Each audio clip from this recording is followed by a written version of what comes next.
എനിക്കുണ്ടായ ഒരു അനുഭവം ഞാൻ നിങ്ങളുമായിട്ട് ഷെയർ ചെയ്യാം. കുറേ വർഷങ്ങൾക്ക് മുമ്പ് എൻ്റെ സ്കൂളിലെ ഓഫീസിൽ ഇതേപോലുള്ളൊരു വെക്കേഷനിൽ ഒരു മുത്തശ്ശിയും ഒരു കൊച്ചു മകനും കൂടി വന്നു. മുത്തശ്ശി എൻ്റെ അടുത്ത് വന്ന് പറഞ്ഞത്, സാറേ നമുക്കിവനെ ഇവിടെ ചേർക്കണം, ഈ സ്കൂളിൽ ചേർത്ത് 5ാം ക്ലാസ് മുതൽ ഇവനെ ഇവിടെ പഠിപ്പിക്കണം എന്നാണ് മുത്തശ്ശി എൻ്റെ അടുത്ത് പറഞ്ഞത്. അപ്പോൾ ഞാൻ ചോദിച്ചു, എന്താണ് 4ാം ക്ലാസ് വരെ ഒരു സ്കൂളിൽ പഠിച്ചു, 5ലേക്ക് എന്തുകൊണ്ടാണ് ഇവനെ ഇവിടെ ചേർക്കാൻ വരുന്നത്, എന്താണ് ഇവൻ്റെ സ്ഥിതി, പേരെന്താണ്, ഈ വക വിശേഷങ്ങളൊക്കെ ചോദിച്ചപ്പോൾ മുത്തശ്ശി പറഞ്ഞ ഒരു വാക്ക് എനിക്ക് വല്ലാതെ വേദനിച്ചു എന്ന് പറയാം. സാറേ, ഇവൻ പൊട്ടനാണ്. ഈ പൊട്ടനാണ് എന്ന് പറഞ്ഞത് ഈ കുട്ടിയെ കൂടെ നിർത്തിക്കൊണ്ടാണ് മുത്തശ്ശി എന്നോട് പറഞ്ഞത്. സാറേ, ഇവൻ പൊട്ടനാണ്, ഇവൻ മണ്ടനാണ്, ഇവനൊന്നും പഠിക്കുന്നില്ല. 4ാം ക്ലാസ് വരെ ഞാൻ അവനെ ഒരു സ്കൂളിൽ പഠിപ്പിച്ചു, പക്ഷേ ഇവൻ പൊട്ടനായതുകൊണ്ട് ഒന്നും പഠിക്കുന്നില്ല. അപ്പോൾ അതുകൊണ്ട് സാർ ഇവനെ ഇവിടെ ചേർത്ത് എങ്ങനെയെങ്കിലും ഒന്ന് ശരിയാക്കി തരണം. അതാണ് മുത്തശ്ശിയുടെ ആവശ്യം. അപ്പോൾ മുത്തശ്ശി ഇങ്ങനെ പറഞ്ഞപ്പോൾ എനിക്ക് വളരെ വിഷമം തോന്നി. ഇത് പറയുമ്പോൾ ഈ കൊച്ചുകുട്ടി മുത്തശ്ശിയുടെ മുഖത്തേക്ക് ഇങ്ങനെ വളരെ ദയനീയമായിട്ട് നോക്കുന്നത് ഞാൻ കണ്ടു. അപ്പോൾ ഞാൻ അവനെ ചേർത്ത് പിടിച്ചു, അവനെ വിളിച്ചു, പേര് ചോദിച്ചു, വിശേഷങ്ങളൊക്കെ ചോദിച്ചു, വീട്ടിലെ കാര്യങ്ങളൊക്കെ ചോദിച്ചു, വെക്കേഷനിൽ കളിക്കുന്ന കളികൾ എന്താണെന്നൊക്കെ ചോദിച്ചു. ഇത്തരം കാര്യങ്ങളെല്ലാം ചോദിച്ച് ഞാൻ അവനെ എന്ത് ചെയ്തു, സ്കൂളിൽ അഡ്മിഷൻ കൊടുത്തു. പോകുന്ന നേരത്തെ ഞാൻ മുത്തശ്ശിയോട് പറഞ്ഞു, നിങ്ങളിത് ചെയ്യരുത്, ഇവൻ പൊട്ടനാണ്, ഇവൻ മണ്ടനാണ്, ഇവൻ പഠിക്കാത്തവനാണ്, ഇവൻ ഒന്നിനും കൊള്ളാത്തവനാണ് എന്ന് നിരന്തരം കുട്ടിയോട് ഈ പറയുന്നത് ശരിയല്ല എന്ന് ഞാൻ മുത്തശ്ശിയോട് പറഞ്ഞു. മുത്തശ്ശി ഞാൻ തിരുത്തി കൊടുത്തു.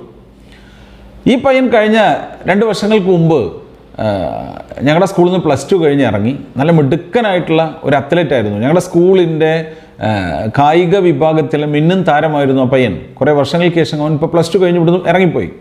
ഞാനിപ്പോൾ ഇത് പറയാൻ കാരണം എന്താണെന്ന് വെച്ചാൽ, പല കുട്ടികളെയും നമ്മൾ മുതിർന്നവരും അധ്യാപകരും രക്ഷിതാക്കളും വീട്ടിലുള്ളവരും എല്ലാം പരസ്യമായിട്ട് ഇതുപോലെ അവർക്ക് മനസ്സിന് വളരെ വലിയ വേദന ഉണ്ടാക്കുന്ന രീതിയിൽ അവരുടെ പോരായ്മകൾ മുഖത്ത് നോക്കി പറയാറുണ്ട്.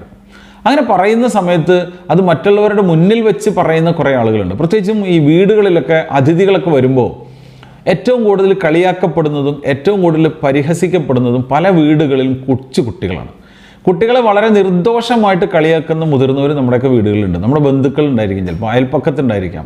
അപ്പോൾ ഇതിൽ ചില അധ്യാപകരും ചെയ്യുന്നുണ്ട് കുട്ടികളെ പരസ്യമായിട്ട് കളിയാക്കുക, ബോഡി ഷെയ്മിങ്. ഇന്നിപ്പോൾ അതിന് പറയുന്ന വാക്ക് ബോഡി ഷെയ്ം. ചില കുട്ടികൾ നിറം കൊണ്ട് കളിയാക്കപ്പെടുന്നവരുണ്ട്, പല്ല് പൊന്തിയതുകൊണ്ട് കളിയാക്കപ്പെടുന്നവരുണ്ട്, ഉയരക്കുറവുകൊണ്ട് കളിയാക്കപ്പെടുന്നവരുണ്ട്.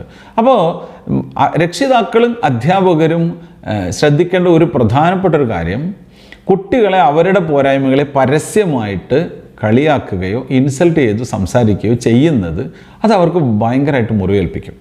കുട്ടികൾ ഒരു തരത്തിലല്ലെങ്കിൽ ചിലപ്പോൾ പഠിക്കാൻ ചില കുട്ടികൾ മോശക്കാരായിരിക്കാം, ചില കുട്ടികൾ പഠിക്കാൻ കുറച്ച് പിന്നിലായിരിക്കാം, ചില കുട്ടികൾക്ക് എല്ലാവരും വാങ്ങുന്ന പോലെ മാർക്ക് വാങ്ങാനുള്ള കഴിവ് ഇല്ലായിരിക്കാം. പക്ഷേ അവരെന്തായിരിക്കും, വേറെ പലതരത്തിലുള്ള കഴിവുകളുണ്ടായിരിക്കും. ഇപ്പോൾ ഈ നേരത്തെ പറഞ്ഞ മുത്തശ്ശിയുടെ കൊച്ചുമകൻ ഞങ്ങളുടെ സ്കൂളിൽ ഏറ്റവും മികച്ച അത്ലറ്റായിരുന്നു, നല്ല മിടുക്കനായിട്ടുള്ള അത്ലറ്റായിരുന്നു. അവൻ്റെ പരീക്ഷയിൽ മാർക്ക് കുറവാണെങ്കിലും അവൻ ഫിസിക്കൽ എഡ്യൂക്കേഷൻ ഡിപ്പാർട്ട്മെൻറ്റിൻ്റെ അഭിമാനമായിരുന്നു. അപ്പോൾ ഇത്തരത്തിൽ ഓരോ കുട്ടിയുടെയും കഴിവുകൾ നമ്മൾ അധ്യാപകരും രക്ഷിതാക്കളും പ്രോത്സാഹിപ്പിക്കുമ്പോഴാണ് കുട്ടികൾ വളരെ വലിയ രീതിയിൽ വളർന്നു വരുന്നത്. പക്ഷേ നിർഭാഗ്യവശാൽ പലരും അത് ചെയ്യുന്നില്ല എന്നുള്ളതാണ് ഏറ്റവും വലിയ സങ്കടകരമായിട്ടുള്ള വസ്തുത. അതുകൊണ്ട് നമുക്ക് നിർത്താം കുട്ടികളെ പരസ്യമായിട്ട് ഇൻസൾട്ട് ചെയ്യുന്നത്, അവരുടെ മനസ്സിനെ വേദനിപ്പിക്കുന്ന രീതിയിൽ പല രീതിയിലും അവരെ പരസ്യമായിട്ട് അപമാനിക്കുന്നത്. അപ്പോൾ അവരുടെ പോരായ്മകളെ തിരുത്തുന്നതിന് പകരം അവരെ ഇൻസൾട്ട് ചെയ്യുന്ന രീതി നമുക്ക് ഇന്ന് അവസാനിപ്പിക്കാം. അധ്യാപകരും രക്ഷിതാക്കളും ഇത്തരത്തിലുള്ളൊരു തീരുമാനം കൈക്കൊള്ളുകയാണെങ്കിൽ നമ്മുടെ കുട്ടികൾ ആത്മവിശ്വാസമുള്ള കുട്ടികളായിട്ട് വളരും. നമ്മുടെ മക്കൾ ആത്മവിശ്വാസമുള്ള കുട്ടികളായിട്ട് വളരണം. അവരുടെ കോൺഫിഡൻസ് ലെവൽ ഉയർന്നു നിൽക്കണമെങ്കിൽ അവരുടെ ഉള്ളിൽ നമ്മൾ നിറയ്ക്കേണ്ടത് ഇൻസൾട്ടല്ല. ഏറ്റവും നന്നായിട്ട് അവരുടെ ഉള്ളിൽ നമുക്ക് നിറയ്ക്കാൻ സാധിക്കേണ്ടത് കോൺഫിഡൻസ് ആണ്. അപ്പോൾ നമ്മുടെ കുട്ടികൾ കോൺഫിഡൻസ് ആയിട്ട് വളരണമെങ്കിൽ കുട്ടികളെ പരസ്യമായിട്ട് അപമാനിക്കുന്ന രീതിയിൽ സംസാരിക്കാതിരിക്കുക. Thank you so much. തോൽവി കണ്ടു നോക്കി നിന്ന മൂകരെ പെട്ട മാനഹാനി ആസ്വദിച്ച നീചരെ തീർന്നു പോകുമെന്ന് മുൻവിധിച്ച